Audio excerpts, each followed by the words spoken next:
Hello and welcome to my commentary on the Westboro Speedrun, the game, not the church. So, there's a lot of things that happen in the first 30 seconds. First off, I have to leave the room, and I use the scroll wheel up in order to increase my running speed. Next thing that's going to happen is I go back inside the room to pick up a health item, and you see them there put up a menu. I press F1 to bring up the tutorial menu, and click an option to disable the tutorial, or to disable the tutorial. The reason why is because when that person up there starts talking, when you open up in any sort of menu, it will cancel out her talking, or anyone talking for that matter. So we can speed up how long and I have to wait for her to finish talking before I can talk to the computer. Once I'm at the computer, I have to go through specific dialogue options in order to get bonus XP, which will get me to level 2. Right off the bat. All that within the first 50 seconds. I'm sure I missed something that I wanted to say, but yeah, so that's that. Next, on this floor, originally we're supposed to go meet up with someone, and if we go meet up with that someone, what ends up happening is we can do a glitch to get a bunch of XP, but it's actually not really worth the time because I've optimized the game, or the whole run anyway, to the point where I really don't need that XP, so we just run straight towards the exit. After that, the game sort of devolves back into its sort of default state of just running to the exit, except for some floors which will come up. So that's that. So I'm trying to remember, was there something else? Oh yeah, so the tutorial that I was talking about earlier, that screen will pop up later anyway, so I guess you can say it's very convenient that I can sort of press F1 to disable it earlier, and also it just so happens to speed up the dialogue there, so I can talk to the computer faster. And one of the things you can see here is because of the fact that when you go to click on the exit, you have to spam the enter key in order to auto exit. But the issue is, if you don't time it perfectly, then you end up losing milliseconds. So that's one of the unfortunate parts of running this type of game, is that you're always losing time because of misclicks. And you saw there earlier, I actually got interrupted while running. One of the hardest parts about running this game is the fact that sometimes you will get hit by anything and you will get staggered or interrupted or whatever. But if that happens and enemies are still shooting you, can keep getting interrupted randomly, and therefore you can get stun locked. Here's one of my favorite parts of this run. Look at the guy off to the left, and he just runs through that barrel or that box and breaks his TV. If I went a little bit more left, he would actually shoot at the TV. One of the more fun parts about this game. So now we get to this floor. So this floor is a little interesting because you have two options. You can run towards the exit. However, you're somewhat time gated because of the fact that and you saw me there. So I opened up the skill menu in order to get her to stop talking early. So that saves maybe a second. I don't quite know. I haven't timed it. So you can run to the exit, but the problem is you have to wait for this telephone to stop ringing. Yeah, that's right. You're going to see here the telephone ringing, so be prepared for that, all you headphone users. And then but if you don't do that, if you wait for the telephone, what ends up happening is you can go through this dialogue option, and it'll give you 2,500 XP, which is about worth a little over 8 kills of a certain enemy's kills. So I end up going for... So now I've routed the game so that way I go for that XP because it's faster to go. It only takes an extra 10 seconds to get that XP, so it's faster than killing 8 dudes. So now we run toward the exit. The other thing I've discovered is that there is a glitch where if you manage to somehow input left and right, and I think space or enter key on the same frame, the game will glitch and you will actually get the XP twice, and that's true for any dialogue based XP. So I could have done that at the beginning of the game. However, it's somewhat, as you can imagine, getting it on the same frame is somewhat difficult to do. If you end up getting using a macro key for it, it's actually very consistent. And then on this little part here, it's possible to do a glitch to get to the other side, so that way I don't have to do this whole little run around that you're going to have to see. The problem is that it's not simple to do. It's not very friendly to do, I guess you could say, and then it doesn't really save on real time. It only saves on in-game time because you have to do some loading and saving. So unfortunately, that's that. So we're approaching the end. You can also do a glitch here, but again, it's also really inconsistent and it really doesn't save time. Unfortunately, it's more of a liability than anything else. So Now there's not much going on for the next 2 floors. It's pretty much just run towards the exit, and then man, I recorded this commentary once before, but I wasn't happy with how it went because I just staggered too much and didn't discuss enough of the game. So yeah, as you imagine, yeah, within the first 5 minutes there's so much going on, and it's really just difficult to get through all of it, because by the time I'm stating one thing, I'm like, oh yeah, I have to go through the next little marathon of what's going on.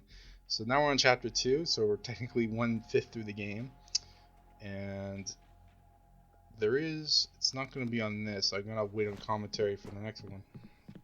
Oh boy, the next floor is full of little stuff. So let's see.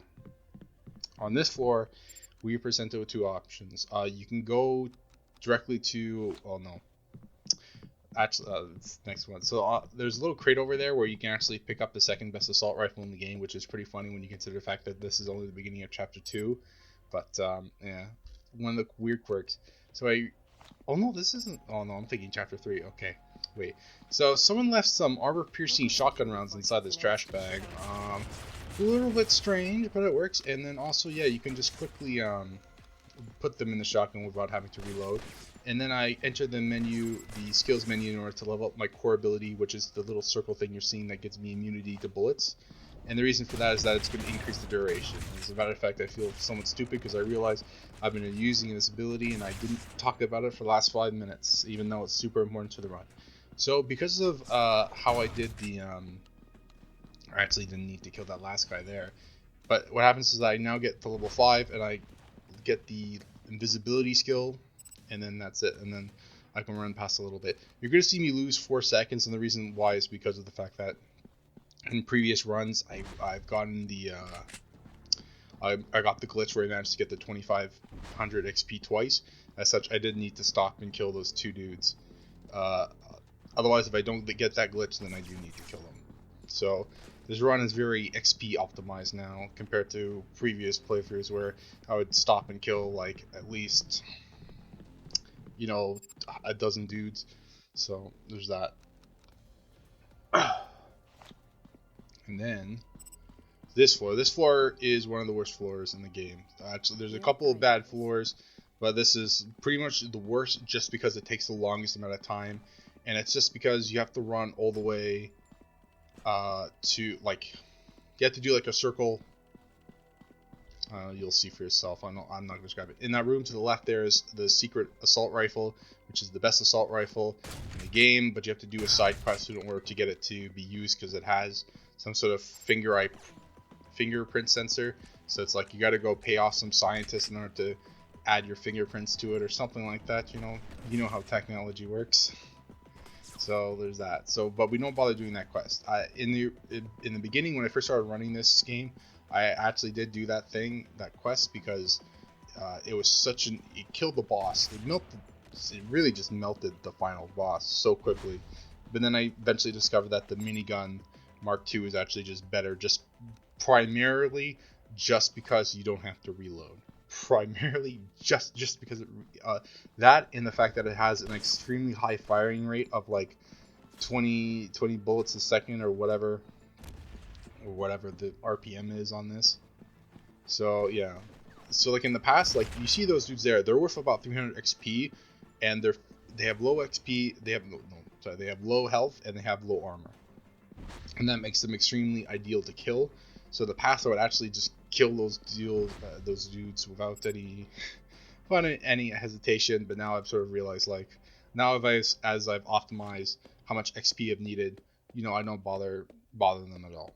So there's that. And the reason why is because when I got to the final boss, or when I first optimized it, it's like I need to be level 15, but now I've realized that I really don't need to be level 15. I need to be like level 11, so I don't have to kill nearly as many dudes. So like in previous run-throughs, I would actually like stop at the end there, take out my minigun, and start shooting everyone, but not needed anymore. And this pretty much marks the end of chapter 2. And how much did that take? 4 minutes? Jeez, we're really getting through this. And then what else is going on? Oh boy, chapter 3. So what happens in chapter 3? again, well, actually, I was talking about it earlier. So you're presented with an interesting dilemma where you have to go retrieve someone's helicopter.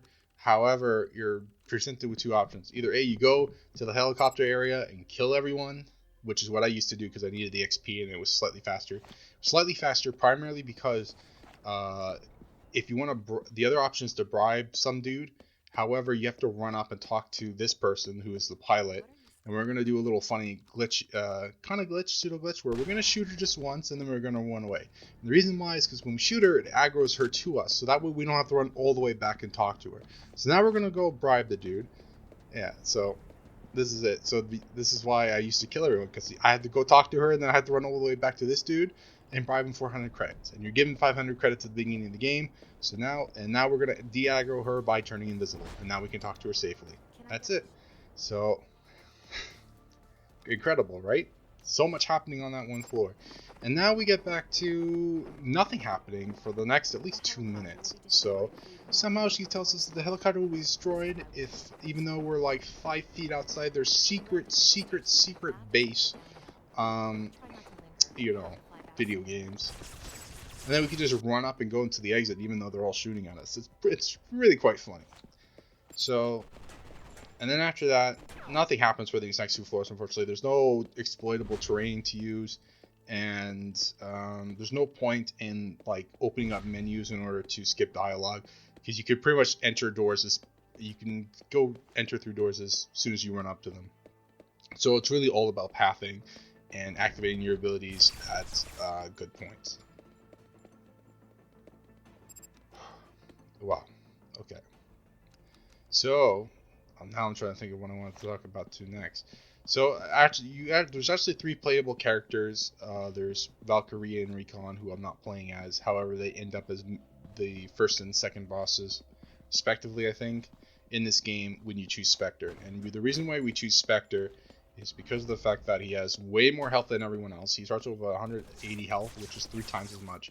He also has a much bigger stamina meter, and yes, there is stamina in this game. You may have seen a little gray bar above his head once or twice, and that indicates his endurance. However, you can use the healing kits that you've seen me pick up at the beginning of the game in order to restore your stamina. So this room's a little just ever so slightly interesting because it has the best shotgun right off there to the left. In previous run-throughs, I would actually stop and pick it up and, you know, do all the equipment menuing and stuff, but now I've realized really don't need to bother. And now we're coming up on the first boss. So the first boss, this room's a little difficult because you have to run through everyone. You know, you have to bob and weave and make sure you don't get hit, because if you get staggered, then it's pretty much game over. And then run up here. As you can see Valkyrie talking to us. Not a big deal. So now we enter the room, and we're going to choose a specific dialogue option in order to get a 3000 XP. Then we're going to run up, turn up our shield, and we get a little lucky because there's an invisible sniper there who also ends up shooting her and deals quite a bit of damage and makes killing her a lot quicker. So yeah, this is probably one of the best. That was probably my best run ever of doing it, and it shows off to the right there where I actually save a second of time. So now I'm going to level up my core ability to maximum, because now it lasts 20 seconds. I'm going to level up my DPS skills with that skill is for the shotgun and the minigun. So now I'm going to use the minigun to shoot these people. However, 2 of those soldiers are very easy to kill, the SWAT guys, but the Templars are more difficult to kill because they have more armor, which the minigun apparently can't shred. So, and you saw me earlier, I clicked on something on the shotgun, and I clicked on an option called ammo type. And what that does is it'll switch back to the default ammo, which is like normal ammo. It's supposed to like cycle through ammo types, but the reality is that it just doesn't work with like ammo, with alternative ammo types. So it only works with normal shotgun shells. And then we're gonna run back here to the pilot, and apparently she also has the core skill. Interesting. And then we're gonna kill some SWAT dudes. We're only gonna in the past I would actually used to kill everyone on this level. Actually, we're on a waiting mission here, so I have to wait for whatever reason. I don't quite remember. I have to wait about 2.5 minutes before I can leave. And we're presented with another option here where we can either kill everyone. However, it's really not necessary, more of a liability, because you know you risk losing your health. Even though I have a couple of healing items to help out. And beyond that, so what ended up happening here was, this is where I first learned about that glitch where where you can sort of talk to her and shoot at her, and she'll chase you, and then you turn invisible and you'll de-aggro her. Because what used to happen in the past was I would actually shoot at her, she would aggro onto me, and then I would run away from where all the enemies are, and then I would turn invisible, de-aggro her, and then just wait. So that's what I used to do in the past. Now, everything's XP optimized, and equipment optimized, skill optimized. Everything's pretty as optimized as can be. I'm pretty much always running towards the exit, and as a result, I don't need to do a whole lot of special stuff like aggro her and get her to chase around. There's an interesting glitch. Actually, I want to talk about this next chapter. Not much happens on this next chapter. Actually, yeah, this is probably the worst chapter in the game in terms of just speedrunning, because there's nothing special you do. Oh, look, there's some guys watching some TV. Oh no, why are they watching TV on the job? And oh my god, they blew up my car. How nice of them. What meanies. You're pretty much always running towards the exit in chapter 4. There's nothing special you do. This part's a little hard. You see there's an invisible sniper dude, and he can quite easily get to you. This part, you have to activate your shield really early before you come into this room, because otherwise you will just get stun locked. Crap. And you also really want your core ability, this little shield that I have, to be at the maximum duration or at the maximum level. The reason being is you have to run down this long hallway, and core will end just about here, and then you turn invisible and you run to the door. So that way, you don't get shot by anyone. No chance of getting shot by anyone. Very important. And this floor, let me see. This is one of the toughest floors, just because of this part here. Those two can easily stun lock you, and I get really lucky here. That guy completely misses me. That guy's a run killer right there. He can quite easily just, so many runs lost to him. But anyway, so now the rest of the floor is easy. It's just that little beginning part that's really difficult, because you can't put the shield up. If you put the shield up there, you really need it for this duration here. As you can see, there's some other invisible dudes that come up and start shooting you. There's another enemy patrol that can aggro you. Once you're at this part here, the rest of the chapter is pretty much downhill. We're going to turn invisible right about here, because there's one more group of enemies. I forgot to mention, so by default, that mini-map on the bottom left that I turned on in the beginning of the game, I think you press X a couple of times to turn it on. Or to switch to it. It does provide a first-person view, but it's really not necessary. So here, we're just running towards the exit at this point. There's nothing. I don't think there's anything too difficult on this for the rest of the game. It was just like those two floors that can be difficult. And then one else. This floor is also a little interesting because it's sort of like the last floor where there's like a side quest. Like in the beginning of the game, like the area, there's a couple of side quests throughout the floors, but actually no, the last thing with the side quest is actually for this guy. So that guy is interesting because you want to put on some armor piercing rounds and shoot him in the face, and the reason why is because that guy really wants to talk to you, but we really don't want to talk to him because it's a waste of time. There's two little sections I can run through. Normally it's faster to run through what I just run through, but those guys unfortunately were spawned in such a way where they ended up wasting way more time than I needed. So yeah, so we really want to talk to that dude. And then we run back here. That guy's also a run killer. We got a little lucky because he crouched and shot some stuff instead of shooting us. But otherwise, this floor is pretty straightforward. And actually, I think, this floor has the last side quest in the game. But, like, it's so weirdly thin because it's just like, oh, there's some rats or something that you have to shoot. And then also, like, the side quests are so sporadically layered out throughout the game. So it's sort of weird. And this is where we're going to face off against the second boss. But it's going to be a similar situation with the first boss where we have to run towards them, and it's a little tricky. What I've learned is that you can sort of just pop your shield a little bit early and you'll be okay. And you want to go in here, just leave with the default talking option. And normally he has a whole bunch of armor, but what I've learned is that if you turn invisible, for some reason it really like negates a lot of the armor that he has. So he ends up going down a lot quicker. Like if I just went up there and started shooting him with the shotgun while non-invisible, it would have taken way more shots. So I don't know what's up with that. So now we're on the final chapter, and now we're gonna finish leveling up everything. We're gonna max out my damaging skills, and when the damage skill is maxed out for miniguns, what ends up happening is the minigun will rev up faster, so it's quicker to start shooting, and we're going to put an extra point in invisibility, so that way instead of it lasting 5 seconds, it's going to last 6 seconds. And now these next 2 floors are just running. Unfortunate. And this next level is also one of the more difficult levels, or the floors, in the game. Really difficult because you're going to lose 4 seconds to black screen, which is really annoying. And then we have to do some bobbing and weaving, and we can't turn on our shield just yet because it's not going to last until the end of the level. So these 6 guys there can be really dangerous, and we want to pop the shield pretty early before they start shooting, because you can see I took 1 bullet, but that 1 bullet is just enough for you to get staggered, and it's just enough time for everyone else to get their gun shooting, and then you're stun locked, and then you can't do anything. You can activate the core shield while you're stun locked, but it takes a second to boot up. So we're going to do that, and now we're going to turn invisible, and now we don't have to worry about anything. But there's the door.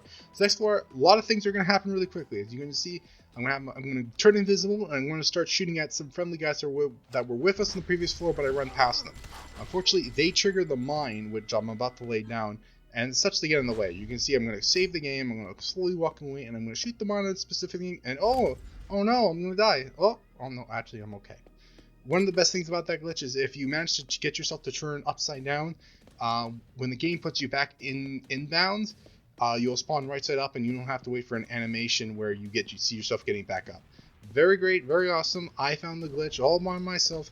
This floor and the next floor are the only times that this glitch will ever work, because for whatever reason the guy didn't bother putting in a kill plane. As far as I know, incredible.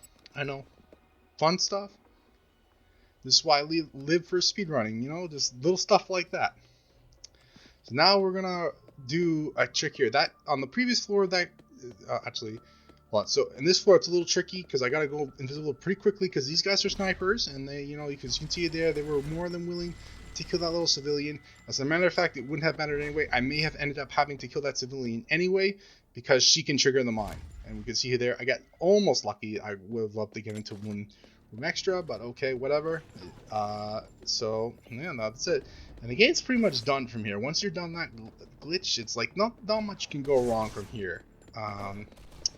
It's basically, this next floor here, I call it Victory Road because that's really what it is. It's, or maybe a victory lap, because it's just like not much can go wrong on this floor. I used to do that glitch somewhere along here, but as I ended up discovering, it really did not save a whole lot of time, and as you can imagine, ended up turning out to be more of a liability when you're on like the second to last floor of the game and you do that glitch, and if it doesn't save time, then oh my god, you just wasted your time when you're in the clear. So on those previous 2 floors, I know on the first time you do that glitch, it saves probably like 10 to 20 seconds. Don't quite remember, but I know for a fact that like on the second time you have to do it, it saves like at least 30 seconds because you have to run all around that floor. It really sucks. So now we're on the final boss, and the final boss turns out he's just a helicopter. So I'm going to go onto this specific spot. I'm going to start shooting at his engine. I'm going to turn on my ability to deflect his bullets. And I used to need to be level 15 in order to stop those guys from meleeing me, but then I discovered that, if you stand on this specific spot, then you don't need that ability. And you can see that you can just keep shooting at him. It doesn't matter, you don't need invisibility. Game's over. There we go. How nice. Oh, look, a corpse. How wonderful. So, and again, as I said, it's just because the Mark II has a very high rate of fire, and you don't need to reload it. So you save a ton of time there. So that's it. Oh, what's this? Water filters, huh? What's going on? Oh, don't care. There's 3 other endings. Who cares? This is the fastest one. We'll never see any other ending besides Plague because they're all slower. Hope you enjoyed it. I realize I completely forgot to talk about certain things, but I think this has been a good enough commentary. Hope you guys enjoyed it, and see you whenever I decide, or whenever I find new glitches for this game, which is probably gonna be never.